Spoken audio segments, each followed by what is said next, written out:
If even a manga like Yu-Gi-Oh! Had two sick things that have to be changed, okay, Yu-Gi-Oh! Is really fucking brutal, then it will surely be the same with Bleach. I mean, of course they have to change some things to be able to show the whole thing in the afternoon program, but they should also know their limits. They took us the side, under and generally just boobs. My 15-year-old me would have been happy about it.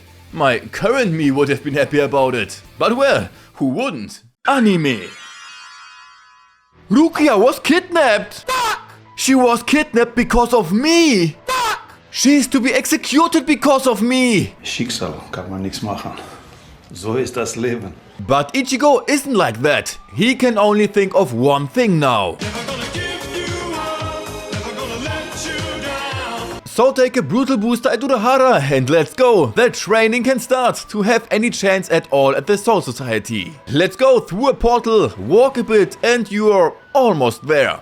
But there's a wall, and even worse, a really big Monkey. But showing the fruits of training in the most epic way is enough to make the opponent open the door himself. Really nice of him. But who's that? It's Gin. He realizes pretty quickly that the foreigners shouldn't cross the border. So he cuts Jidanbo's arm a bit and kicks everyone out again, so that they have to find another way. Healing the wound, a kiss on it, and it's good again. Manga. In the manga, the whole thing looks pretty much the same. Jidanbo doesn't want to let the travelers through. Ichigo impresses him by blocking an attack boss-like and then destroying his two axes so that he opens the gate for them. Oh, what coincidence! There's Gin again! But here he's slightly more psycho in the manga, helping the guard with his diet and taking off some weight by effortlessly cutting off his entire left arm. Jidanbo juices at everything, so kick them out again, wave once and the gate is closed again. Remains only that Urihime heals his arm again. Nice of her. Anime. When this time not Rukia, but Urihime had to be freed from Aizen, Uryu and Renji met the slightly mad scientist Sayalaporo on the way. First Renji came to play. Yep, clearly needs support. Good that Uryu joined them and together they could give Professor Oak's evil cousin a good fight. First Renji locks him up, blasts him, and himself too, with the Hado 31 from close range, and weakened, Uryu blasts him afterwards, because double is better. Two bumps have already caused some to give up, which Sayalaporo doesn't agree with, though badly injured, but thanks to his subordinates, Fraciones, he can heal himself again. These turn into an orb which Sayalaporo can eat and then be healed like with a senzu bean. And not only can the dude heal himself, but he can also nest into his opponents to revive himself as shown in the fight with Kurotsushi and Nemu. Here he comes out as fairy dust from her mouth, after which she got a very healthy Selatan. Manga. In the manga there was again the same scenario. Only here's a small, but nevertheless quite abnormally brutal difference. Hado 31. Sprengen. And ready grilled is the salmon. Time to regenerate. Sayalaporo thinks to himself as the subordinates joins him. Here, however, they don't magically turn into an orb, but Sayalaporo snacks them straight away. A bite in the head, a little more here and there, and bang! The upper body is almost gone. And what was that with the revival? Oh yeah, there's the same here, only in a minimally more disturbing way. Here too, he nests in Nemu, but doesn't come out as dust. Instead he comes straight out of her mouth with his body, which makes her dry out completely and then leaves her completely dried out on the floor for the time being. Anime. Everyone remembers how Bleach started. Rukia enjoys her life, meets Ichigo, shows him her really terrible drawing skills, and before you know it, Ichigo's family is in danger, she's hurt, so Ichigo has a big fucking problem. There's only one thing to do.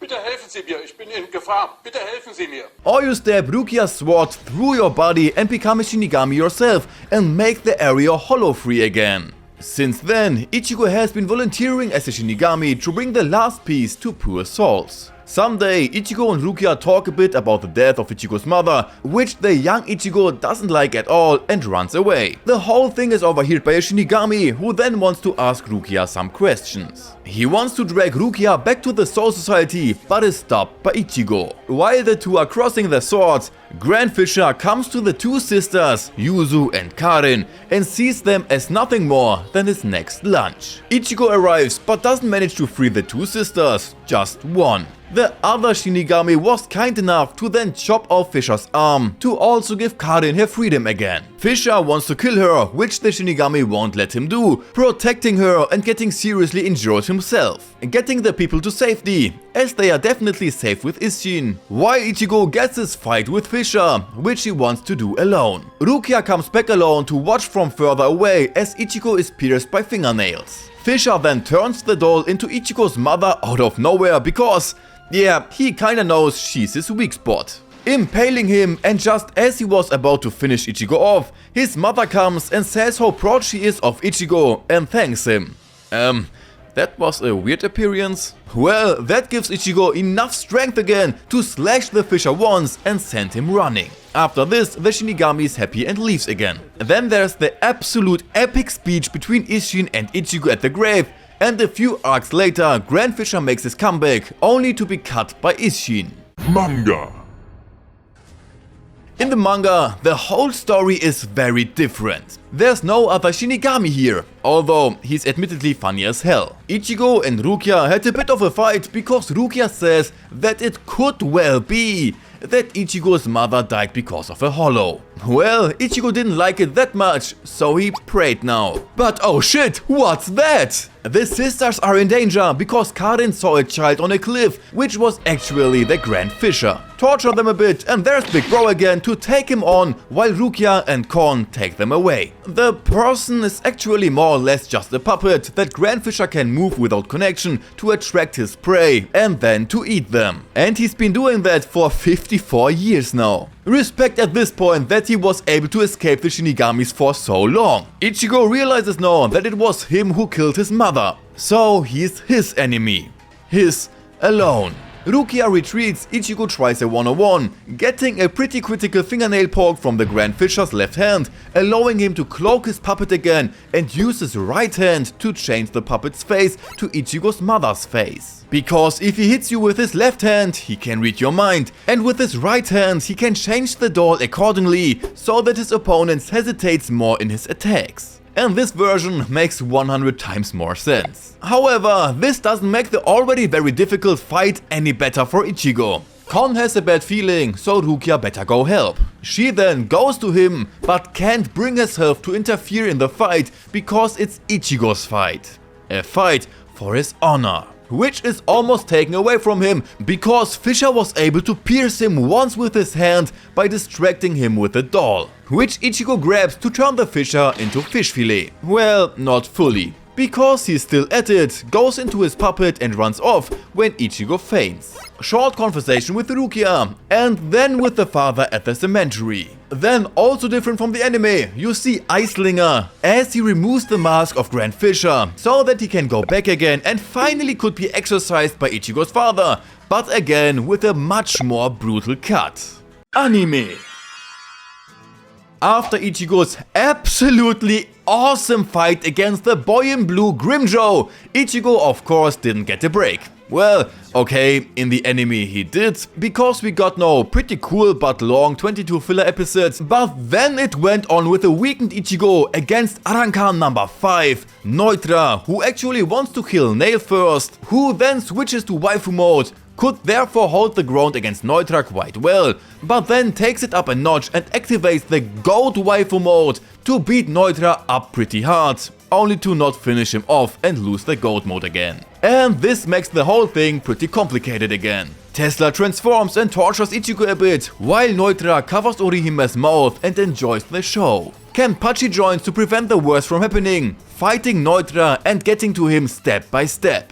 Nnoitra transforms to lose an arm and perform the Kakashi, which only hypes Kenpachi up even more. Then Kenpachi uses both hands once, cuts Nnoitra quite deep, and with a second cut, that's it for him for good. Manga.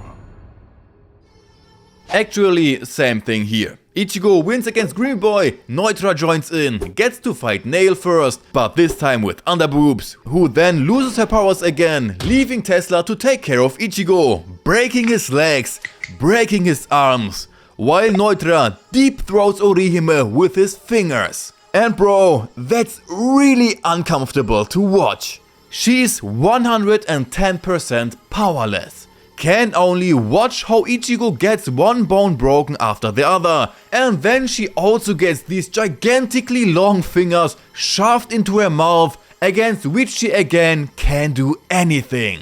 You just feel the powerlessness, and that with characters you like so much, which just makes this scene so crushing. Fortunately, Papa Kenpachi rushes in to destroy Tesla's battery and take over Nnoitra. He has the time of his life again. Nnoitra has to get serious and let the Tien hang out to drive Kenpachi in the Four Swords style into the corner. Because even if he takes one of his arms off, Nnoitra just grows it back. He wants the arm. He can have them. Because actually Nnoitra has 6 arms, one of which goes through Kenpachi's body. I've once had 5 mosquito bites on my chest before, probably about the same pain. But that's of course no reason to give up. Rather get going and with a double grip slice Nnoitra once so that his body would open completely to the side if he didn't hold it to him with one of his arms. 3 other arms were also cut, and in the finishing move it was 5 out of 6 arms. Anime. Yami's and Ulquiorra's first time on Earth is kind of like Nappa's and Vegeta's first time on Earth. A little guy and a big guy who get stared at right after they land, which the big guy doesn't like and kills everyone. Nappa blows everything up while Yami soaks up the souls of the town. Then when Sado and Orihime came, Sado tries it alone, which however breaks his girlfriend's bone. This knocks him out for now. Orihime's attack next, so Ichigo comes in, uses his Bankai, and pays Sado's wound back a little hard by neatly cutting off Yami's arm, only to be then beaten up by Yami. Good though that Urahara and Yoruichi come over to destroy Yami completely, while Ulquiorra, like Vegeta, just stands in the background and watches the whole thing. After all, just like Vegeta, he's also the stronger one.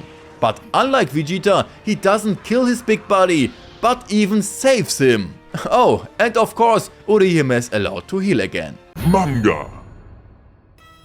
Yeah, in the manga, Yami is even somewhat closer to Nappa, because Nappa cut off Tien's arm, just like Yami tore off Sado's arm here. So Ichigo's arm cut against Yami makes more sense here too, at least kinda. Even though you didn't see Ichigo cut off his arm in the anime, you could see it right up front in the manga. Is cutting Yami's arm okay because he's not a human but an Arrancar?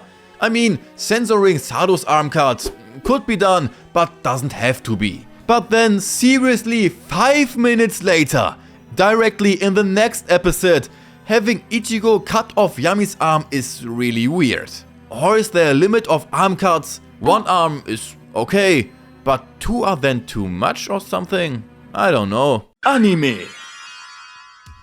While we are at Yami, let's stay with him. After his arm was cut off by Ichigo in the anime, it has to be repaired. Otherwise, it won't go down too well at the job interview for a higher number. Luckily, the Arrancar also have people who are good at attacking and were able to attach his arm back on. That makes $10. You can keep the change. Manga. Yeah, in the manga, you can guess it, pretty much the same thing happens again. Arm is securely attached by Yami's body with flex tape, so he's ready to go again, and when Ulquiorra has come and asked if he's back to his old self, Yami briefly smashed the head of the helper. Bro! She was just politely asking if everything was working fine again and if you were still having problems. Oh, right, Yami is quite a psycho, and to check his hand functionality differently would be somehow pretty wrong of him.